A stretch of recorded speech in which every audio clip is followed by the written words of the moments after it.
तीसरा लगातार मैच और तीसरी लगातार हार। चैंपियंस लीग का कैंपेन भाई हमने हार के शुरू किया है। और पता है कल की जो हार थी रात की, वो इसलिए ज़्यादा और बुरी लग रही है क्योंकि बायर्न म्यूनिख ने इतना कुछ किया नहीं था जो वो हमें 4-3 से हरा देते। और ये स्कोर लाइन आपको बेवकूफ़ बना सकती है। कह रहे नहीं भाई मैनचेस्टर यूनाइटेड ने भी फाइट पुटअप की होगी, बट ऐसा नहीं था। हम बस मोमेंट में खेल गए और यहाँ पर 3 गोल स्कोर कर गए। बायर्न म्यूनिख ने भी अपनी तरफ से कुछ ऐसा बहुत ज़्यादा क्रिएट नहीं किया, या फिर हमें आप बात करो बिल्कुल बुली करने वाली हालत नहीं की थी। They were also at their third और फोर्थ गियर, क्योंकि फिफ्थ गियर डालने की ज़रूरत पड़ी नहीं। बट भाई मैनचेस्टर यूनाइटेड का जो हाल है ना, लग ऐसा रहा है कि सीज़न बड़ा मुश्किल से गुजरेगा इनका। और आंद्रे ओनाना, मतलब अब देखो वही वाली बात आ जाती है, जब लास्ट ईयर डेविड डिया मिस्टेक्स कर रहे थे तब हम यहाँ पर बैठकर चीखते थे, चिल्लाते थे और कहते थे यार कि कैसे हो पाएगा यार, आप इसी असमंजस में फंसे रहोगे कि भाई डेविड डिया is a legend of the club और उससे हम कैसे मूव ऑन करेंगे और वो सारी चीज़ें। इसीलिए हमने आंद्रे ओनाना के ऊपर 50 मिलियन ज़्यादा खर्च किया, 55 मिलियन के राउंड खर्च किया। और उसके बाद हमें एक ऐसा कीपर मिला है जो कि गलतियों पे गलतियां करे जा रहा है। लेकिन आंद्रे ओनाना की कल जो गलती थी उसके बाद उन्होंने जो रिस्पॉन्सिबिलिटी ली आकर पब्लिक प्लेटफॉर्म पर, उन्होंने जो खुद से आकर इंटरव्यू दिया, आई थिंक उससे बहुत सारी चीज़ें एक तो क्लियर हो जाती हैं कि यार आंद्रे ओनाना इज़ नॉट समवन जो कि अपनी गलतियों के बाद पर्दे के पीछे रहना चाहता है। He is very vocal, he is I think अगर आप एक कैरेक्टर की बात करोगे ड्रेसिंग रूम में तो ही इज़ डेफिनेटली वन। बहुत सारे लोग आंद्रे ओनाना के अगेंस्ट हो चुके हैं already because he is not a great shot stopper and they are cursing Manchester United and specially they are cursing Erik ten Hag कि हमने यहाँ पर डेविड डिया को क्यों जाने दिया। अब टीम सिलेक्शन पे ही बात कर लेते हैं। कल की टीम सिलेक्शन मेरे हिसाब से जो हमारे पास पॉसिबल अवेलेबल ऑप्शंस थे बिल्कुल इंच परफेक्ट थी। आई थिंक ये हमारी स्ट्रॉन्गेस्ट 11 है अगर आप देखोगे, क्योंकि रैशफोर्ड जिस तरह का सीजन लास्ट ईयर रहा था, वो रैसमुस हॉयलैंड डेफिनेटली भाई आपके इस साल मेन मैन होने वाले हैं बिकॉज मार्शल के ऊपर आप ट्रस्ट नहीं कर रहे। और जिस टीम में मार्शल मतलब सॉरी आपके पास जेडन सेंचो और एंटनी दोनों अवेलेबल नहीं है, तो उस केस में पलेस्त्री बिकम्स दी ऑब्वियस चॉइस। तो मिडफील्ड में भी आपने देखा भाई कि जो हम एक्सपेक्ट कर रहे थे कि भाई एरिक्सन, कैसेमीरो, ब्रूनो की मिडफील्ड होगी, वही खेली। बैकलाइन भी आपके पास जो थी वही थी। बट माय गॉड, मुझे कोई बस इतना बता दो कि मार्कस रैशफोर्ड इतना ख़राब खेलने के बाद भी कैसे फर्स्ट 11 में जगह बना पा रहा है। और इतना क्या गलत किया गर्नाचो ने कि उसको मार्कस रैशफोर्ड के आगे यहाँ पर स्टार्ट नहीं दिया जा सकता। रैशफोर्ड भी ख़राब कर रहा है, आपका गर्नाचो भी ख़राब करेगा अगर करता है तो, बट कम से कम आप यहाँ पर रैशफोर्ड को इतनी ख़राब परफॉर्मेंसेस के बाद ये तो नहीं है श्योरिटी दे रहे हो कि चाहे तुम जैसा भी खेलो हम तुम्हें स्टार्ट देंगे ही देंगे। और यहाँ पर एरिक टेन हैग के ऊपर सबसे बड़ी रिस्पॉन्सिबिलिटी है। कल रात में आपने देखा मैकटोमिने ने क्या किया। मतलब हम बात करते हैं भाई कि अकेडमी ग्रेजुएट्स हमारे जब खेलेंगे तो थोड़ा रिस्पॉन्सिबिलिटी लेके खेलेंगे, थोड़ा सा उनको पता जाएगा कि भाई यहाँ पर हम क्योंकि अकेडमी के थ्रू होके आए हैं तो इमोशंस जुड़े हुए हमारे और हमें यहाँ पर ज़्यादा फाइट पुटअप करनी पड़ेगी। Marcus Rashford not tracking back, Marcus Rashford not having his basic common sense in the game कि मुझे कब शूट लेना है, कब मुझे स्क्वायर करना है। लिंकअप प्ले के मामले में he was absolutely garbage, pressing के मामले में he was absolutely garbage.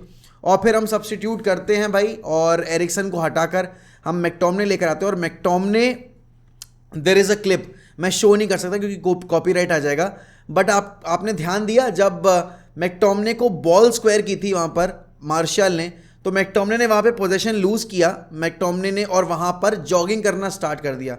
He was not even tracking back.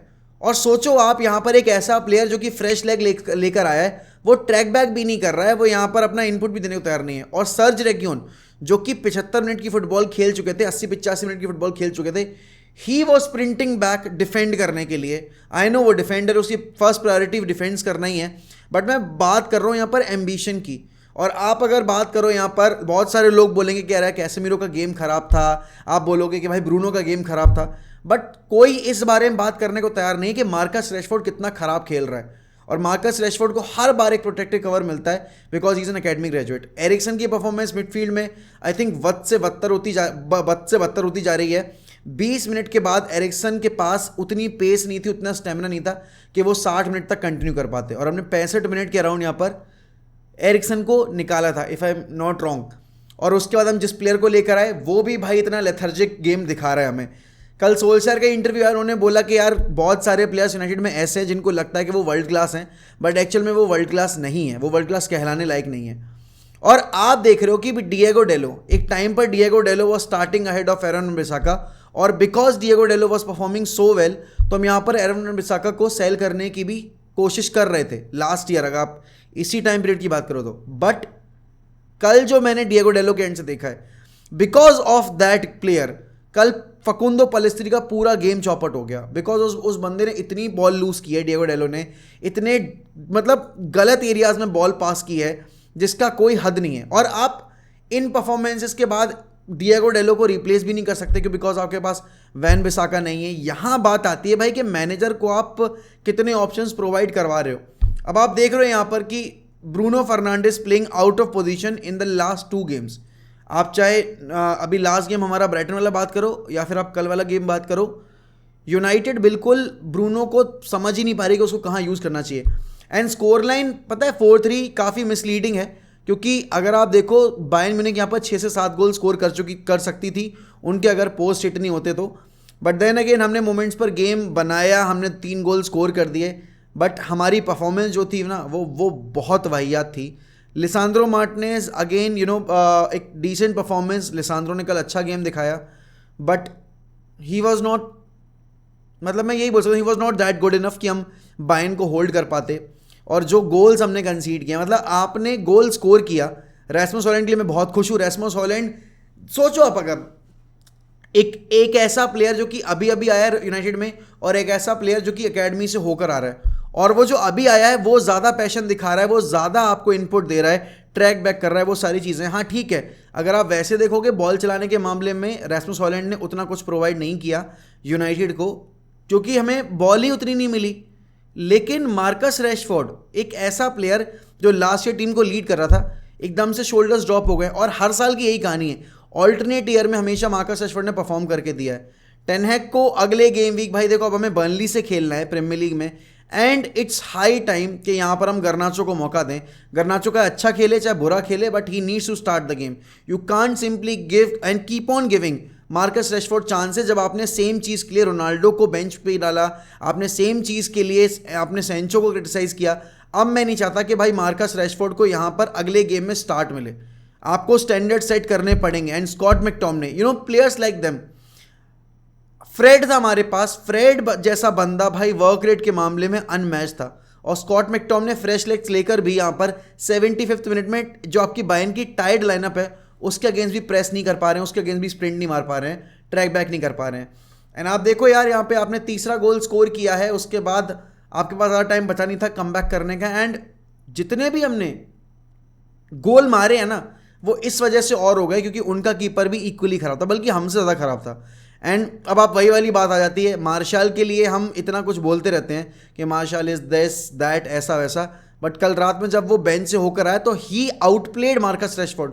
जो मार्कस रैशफोर्ड ने पूरे 90 मिनट में नहीं किया, वो आके एंथनी मार्शल ने आखिरी के 15 मिनट में 20 मिनट में कर दिया। तो यहाँ पर स्टैंडर्ड सेट करने की बात है, एंड स्टैंडर्ड्स टेन हैग को सेट करने पड़ेंगे। एक चीज़ तो हमें कल पता चल गई, देखो Musiala is a gem of a player, Musiala is a generational talent. उसने कल जिस तरीके से टीम को हमारे को नचाया है ना सर के बल, वो तो मतलब एक अलग लेवल परफॉर्मेंस थी।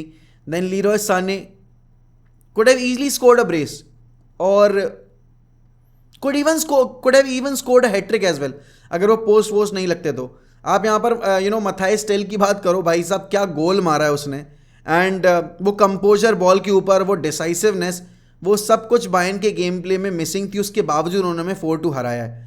और यहाँ पर अब यूनाइटेड जब अवे लेग के बाद यहाँ पर होम पर जाएगी तो पता नहीं वो कैसे करेंगे, लेकिन हाँ, this Bayern Munich team is pretty much beatable. It's not like कि ये लास्ट 3 साल पहले जो आपने 3 साल पहले देखी थी वो वाली बायर्न म्यूनिख हो जिसके अंदर कोई फ्लॉ नहीं था।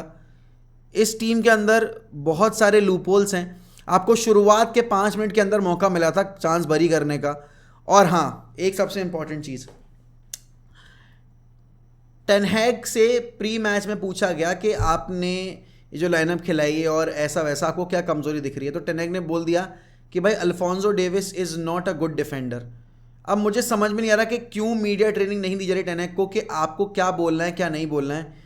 वो बंदा इतना ज़्यादा मुंहफट है, और हमारे मैनेजर को ये नहीं पता कि भाई ओपोनेंट के बारे में, चाहे आप मैच जीत रहे हो चाहे आप हार रहे हो, कभी भी उनके प्लेयर्स के बारे में कुछ नहीं बोलना चाहिए। और जितने भी आप टॉप मैनेजर्स देखोगे, कभी भी किसी ओपोनेंट प्लेयर को पॉइंट आउट करके नहीं उसकी वीकनेसेस गिनाई हैं।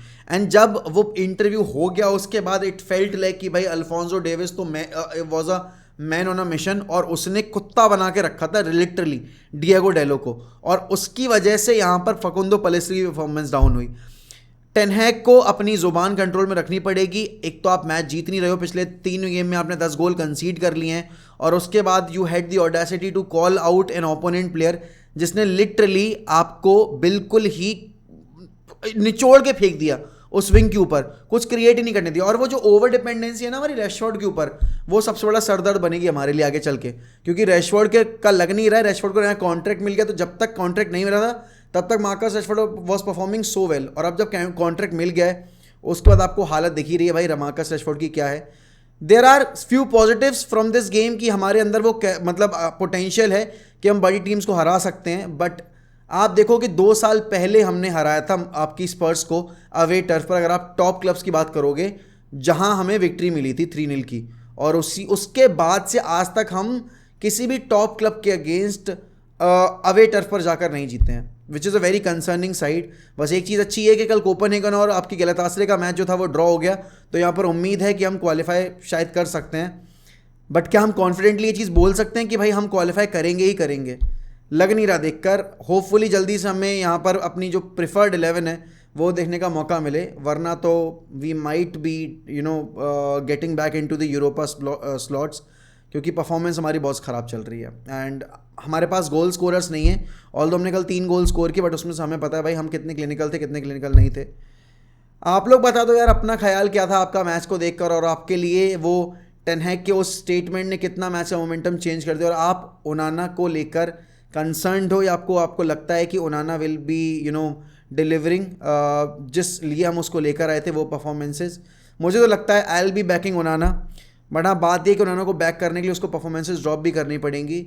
अब यहाँ से हमें हमारे लीग गेम्स और जो हमारा कप गेम है वो जीतना पड़ेगा before we enter once again October के महीने में चैंपियंस लीग के इन्हीं गेम्स के लिए। तो देखते हैं क्या होता है क्या नहीं होता है। देखो अगर आपको मेरे ओपिनियंस अच्छे लगते हैं या फिर अगर आपको मेरे ओपिनियंस रिलेटेबल लगते हैं तो please kindly subscribe to 1MUFC, like this video and comment down below about your opinions. चलिए इसी के साथ मिलते हैं अगली वीडियो में। Good bye, take care, sayonara.